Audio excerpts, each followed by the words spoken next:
悉尼華人獅子會召開新聞發佈會，正式宣布2025慈善參務會將於2025 3月15日喺悉尼國際會展中心隆重舉行。今年適逢悉尼華人獅子會成立30週年，大會特別策劃咗一系列精彩節目，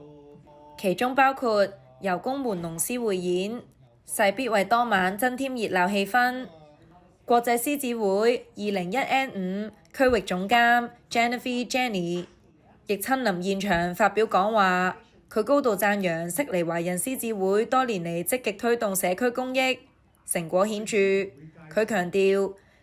今次慈善參務會所籌得嘅善款將用於支持國際獅子會基金嘅人道救援計劃，持續推動全球慈善事業發展，幫助更加多有需要嘅人。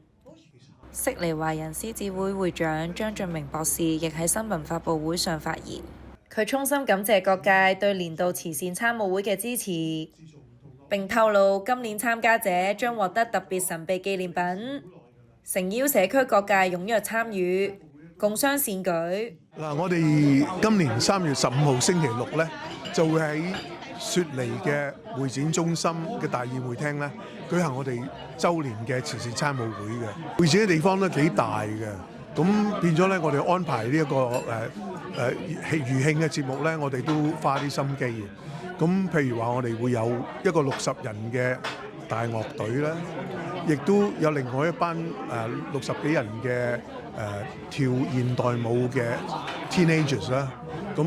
除此之外，因為今年我哋慶祝30週年咧，我哋特別請到澳洲油工門阿梁巨師傅帶同佢啲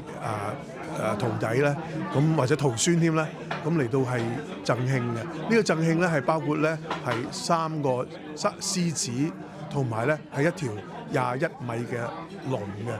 咁我哋每年咧都有一個主要嘅受惠機構嘅。咁以往咧我哋都係集中喺生命救援嘅，例如係紅十字會啊、聖約翰救傷隊啊、飛行醫生醫療隊啊咁樣。但係因為今年咧係我哋慶祝30週年咧，我哋就係會集中喺獅子會嘅國際基金。咁呢個獅子會國際基金咧，其實咧就係國際獅子會唯一一個基金嚟嘅。咁佢做嘅嘢咧，都係呢個人道嘅救援嘅工作嚟嘅。2025悉尼華人獅子會慈善參務會即將舉行。請密切關注悉尼華人獅子會官網，獲取更多詳情。